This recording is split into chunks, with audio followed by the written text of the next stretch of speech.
Ever wondered why West Virginia, a state rich with natural resources, is considered one of the poorest in the United States?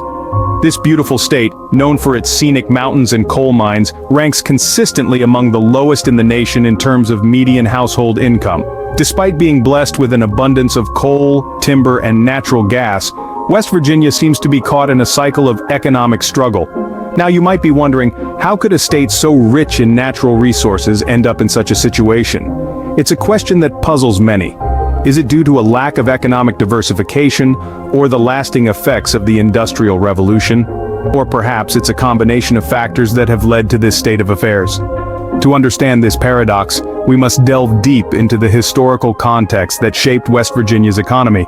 The roots of West Virginia's economic struggles can be traced back to the Industrial Revolution. This was a transformative era that revolutionized the world, bringing forth new machinery, technologies, and economic systems. Yet, for West Virginia, it was also the beginning of an economic pattern that would prove challenging in the long run. West Virginia's story in the Industrial Revolution is largely one of coal. Nestled in the heart of the Appalachian Mountains, the state was rich in this black gold. As industrialization swept across the nation, the demand for coal skyrocketed. West Virginia was there, ready to provide. The state's economy began to revolve almost entirely around coal mining. It was a lucrative business, and for a time it brought prosperity. But such prosperity came with a catch. West Virginia was putting all its eggs in one basket, becoming heavily reliant on a singular industry. This was a precarious position to be in. Economies thrive on diversity, on having a mix of industries to fall back on.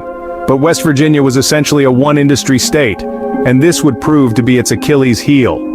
As we moved further into the 20th century, the demand for coal began to dwindle. Newer, cleaner sources of energy were being discovered and developed.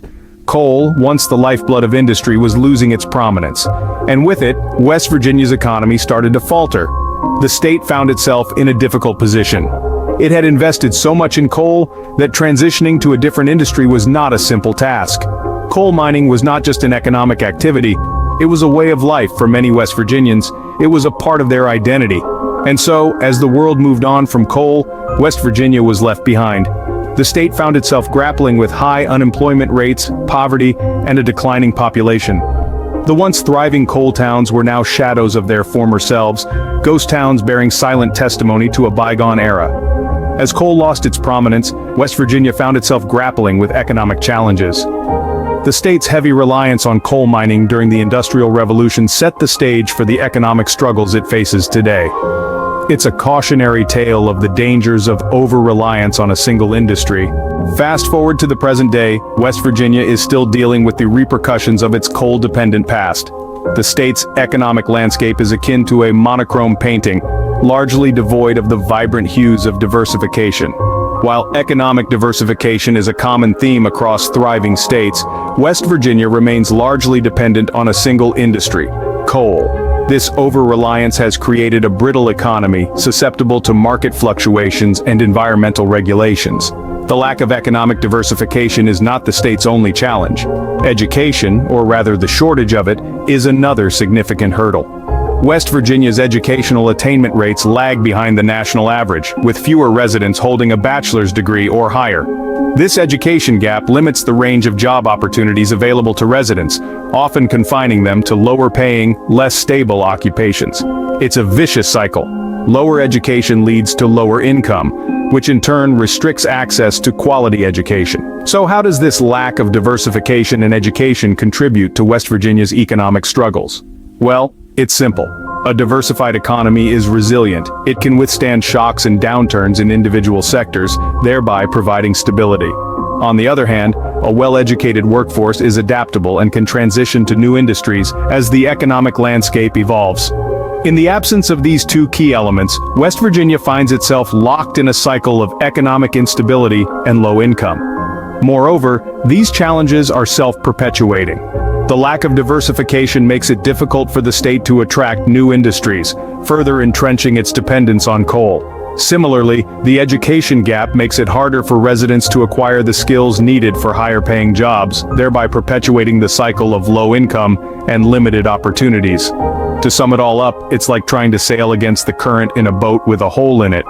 The lack of diversification is the current pushing West Virginia back, while the education gap is the hole letting in water. Together, they've created a perfect storm that's keeping the state from reaching the shores of economic prosperity. The lack of diversification in education has left West Virginia in a difficult spot, struggling to break free from the cycle of poverty. So, what can be done to improve West Virginia's economic situation? This question brings us to the heart of the matter. The challenges West Virginia faces are not insurmountable. They are, however, complex and deeply rooted in history, making them difficult but not impossible to overcome. Firstly, an investment in education is vital. It's been seen time and again that a well-educated population can drive economic growth. By focusing on improving the quality of education and making it accessible to everyone, West Virginia could cultivate a workforce that is ready to take on the jobs of the future. This includes not only traditional academic subjects, but also vocational training in fields where there are emerging opportunities. Secondly, diversifying the economy is a must. For too long, West Virginia has relied heavily on a single industry, coal mining, and it's clear that this is no longer sustainable. Exploring other sectors such as technology, tourism, or renewable energy can provide new jobs and bring fresh revenue streams into the state. Remember, diversification doesn't mean completely abandoning coal. It means building upon what's already there, using the existing skills of the workforce while simultaneously expanding into new areas. It's about creating a more balanced and resilient economy that can better withstand shocks and changes in the global market. Thirdly, infrastructure development should be prioritized. Good infrastructure is the bedrock of economic activity. It attracts investment, facilitates business, and makes life better for residents. From roads to broadband internet, improving West Virginia's infrastructure can help create an environment that is conducive to economic growth.